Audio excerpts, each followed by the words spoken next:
Good evening, dear colleagues. Today on our agenda are questions of the accelerated priority development of the national industry of unmanned and autonomous technologies. We are talking about a whole spectrum of transport, industrial, and service systems, which for now are still under external control by human command, but some can already work completely without their participation in all environments, on the ground, in the air, in water, and in space.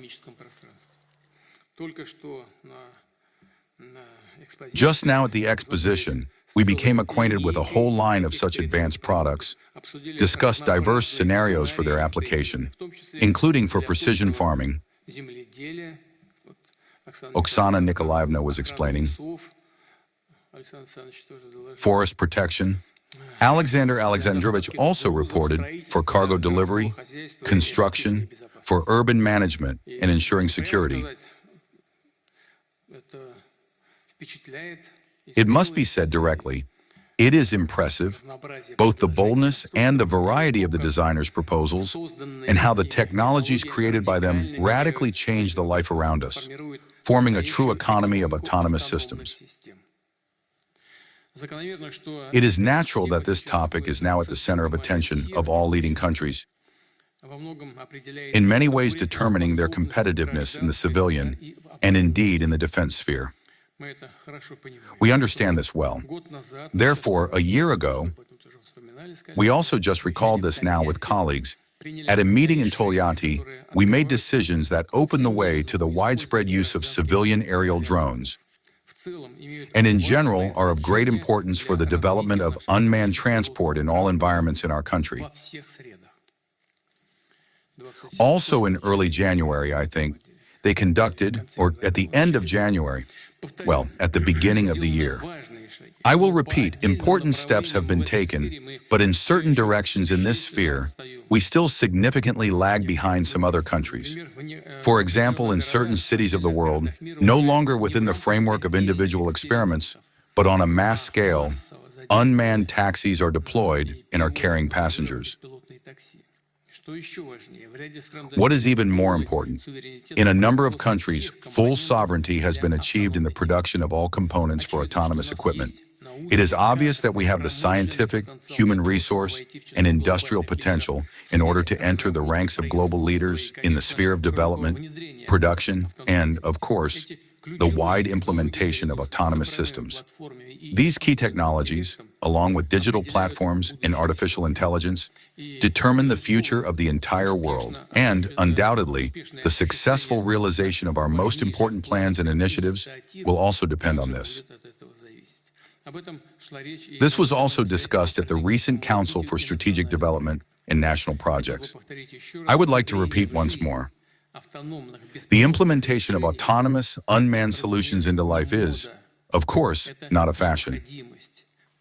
It is a necessity, a path towards strengthening the global competitiveness of our country, towards solving issues of socio-economic development in the conditions of a deficit labor market and demographic challenges, to ensure security and therefore the sovereignty, ultimately, of Russia.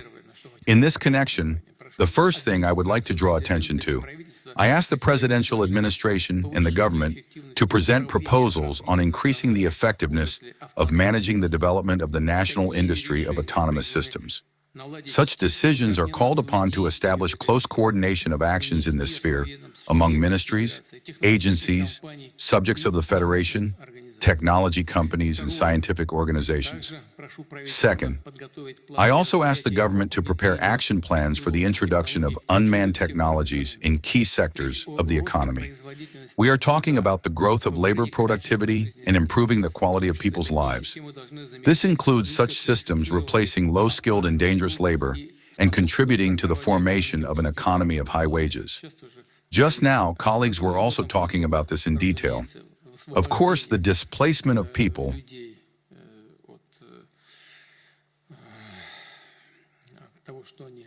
this is low productivity work, frankly speaking, unprestigious and also low paid. This will lead to the release of labor and the opportunity to direct people to other areas of work. I draw the attention of the meeting participants and all colleagues in the government. We must move faster from experiments and testing to the widespread use of autonomous solutions. We must not just take control of, but lead this work.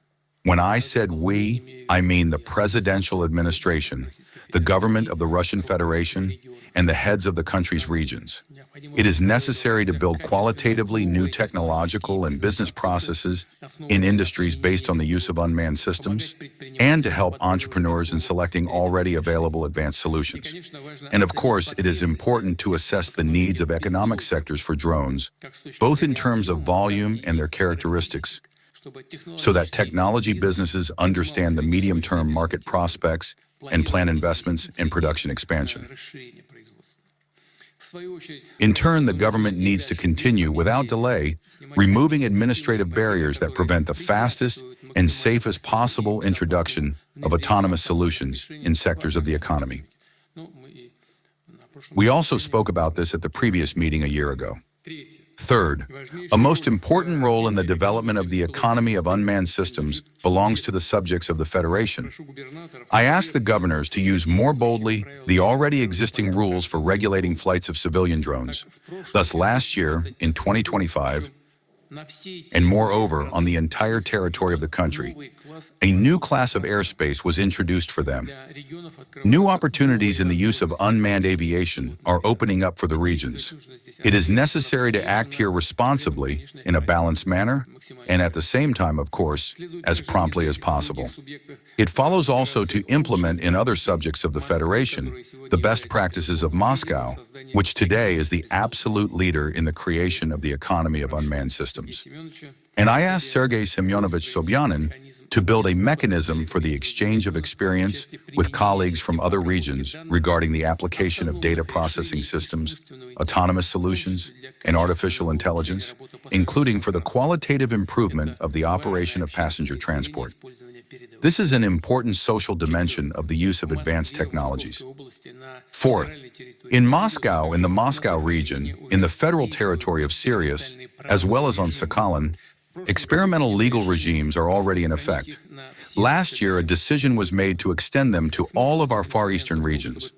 The meaning of these instruments is to test innovations and then, as quickly as possible, introduce changes to national legislation to adjust it in accordance with the ongoing transformation in technologies and the social structure. In modern conditions, those who among the first solve this task will ensure leadership in the creation of the economy of unmanned systems. On the basis of the experience already gained, it is necessary without delay to bring into the legal field not only large autonomous transport, but even small devices, for example, delivery robots, to organize the certification of various types of unmanned systems, to establish for them exhaustive, unambiguous, and measurable requirements and standards, to work out approaches to determining responsibility for actions, and in certain cases, for the inaction of drones in the course of transport accidents. Of course, the task is not simple, but it is absolutely necessary, Vladimir Alexandrovich, to deal with this. I will emphasize, all these steps must be implemented with a clear understanding of the ultimate goal. We must increase by orders of magnitude, by dozens of times, the use of autonomous systems in all spheres of life. Therefore, putting up barriers, obstacles in the path of technology development, or refusing to make decisions according to the principle of lest something should happen, this is an erroneous direction. Frankly speaking, such behavior is unacceptable. At the same time, issues of security, undoubtedly, must be given special attention, including the need to prevent unauthorized access to the control of autonomous systems, as well as to the data that they transmit and receive. Relevant scientific and engineering projects in the sphere of cybersecurity must absolutely be supported. This direction is actively developing here, and I am sure that, in actual fact, solutions do exist. Further, it is necessary to more actively form the legal basis for the end-to-end management of autonomous objects via satellites, near space, And the head of Roscosmos also reported on this today. Such possibilities also exist. Already in the current year, it is necessary to adopt amendments to the regulatory framework, as well as to other regulatory documents. Technological measures must be taken which are needed for the speediest introduction of end-to-end identification of unmanned systems in all environments, as well as their monitoring in real time. This is the first but fundamental step toward creating a system for the simultaneous control of any number of autonomous objects. That is, we are consistently moving toward a seamless digital sky when drones, ground and water, unmanned transport, and spacecraft are integrated into a single network and exchange information among themselves, transmitting and processing giant volumes of data. And in this connection, I consider it necessary in a short time frame to form specifically a holistic, comprehensive legal regulation for the application of autonomous systems. I ask the government to ensure the resolution of this task, to work on this as is necessary with the participation of experts and, of course, the business community. Dear colleagues, both in our country and in the whole world, a real revolution is taking place in the sphere of transport. In its scale, it is similar to the technological and infrastructural shift at the turn of the 19th to 20th centuries. Back then, thanks primarily to the construction of railway main lines, the development of the fleet, and other transport systems, Russia made a colossal step in its development. Outstanding domestic scientists and engineers made a great contribution to the solution of these tasks. Today, we also need to form a national industry of unmanned transport on a sovereign technological and production platform with reliance on our own scientific and engineering schools, including in the sphere of microelectronics, new materials, and optics. Regarding microelectronics, as we agreed, we will certainly gather and speak separately in the near future. It follows to ensure comfortable, convenient conditions so that Russian business can increase the production of both the drones themselves and their component base. Moreover, components must be more unified and applied for different types of autonomous systems. It is also extremely important to create the entire complex of domestic technologies and products in the field of communications and navigation for the full-scale space and ground system for controlling autonomous objects, which I have already mentioned. I draw the attention of the government and Roscosmos. We are talking about truly advanced technologies that will allow the use of various radio frequency bands, ensure the necessary level, speed, and coverage area of the signal, and its transmission with minimal delays. Projects that are already being implemented in this sphere and domestic business must certainly be provided with comprehensive support. It is fundamentally important that precisely our domestic engineers set the tasks and write the algorithms for the drones. This is a significant factor in the safety of their use. Therefore, for the development of autonomous systems in all environments, it is also necessary for us to have sovereign artificial intelligence technologies, primarily its rapidly developing generative direction. We are talking about national fundamental language models. We will discuss the plan for their creation and implementation in the very near future, with the participation of domestic technological and high-tech business. Further, the development of unmanned systems, as well as solutions in the field of artificial intelligence, requires a serious revision of human resource training mechanisms, including in the sphere of transport, logistics, and the organization of passenger and freight transportation. Taking into account the long-term needs for specialists with new qualifications, the government must adopt exhaustive decisions, including the development of new and the modification of existing educational standards and programs.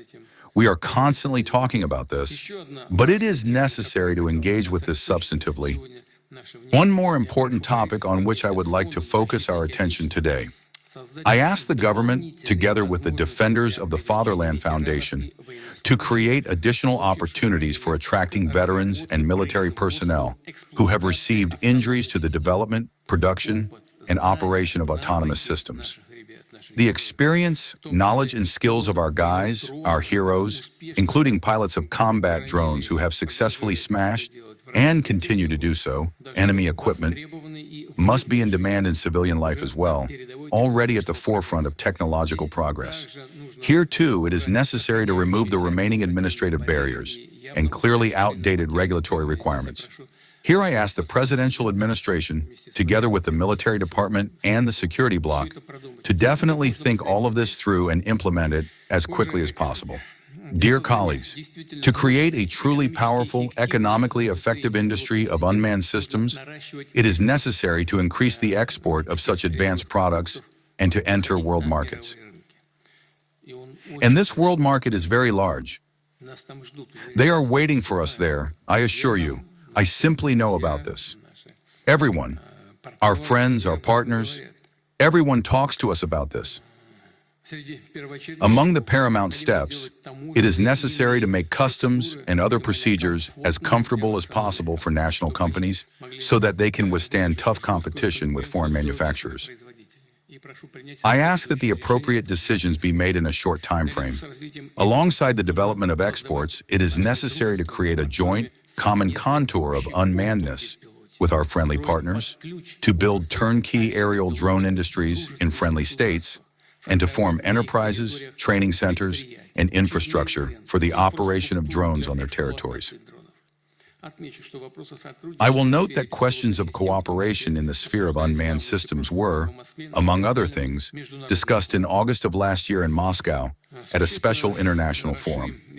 We will significantly expand its possibilities and will hold the International Transport and Logistics Forum in April of this year in St. Petersburg, where we will place special emphasis on supporting beginning engineers, creators of robots, and civilian autonomous transport systems in all environments.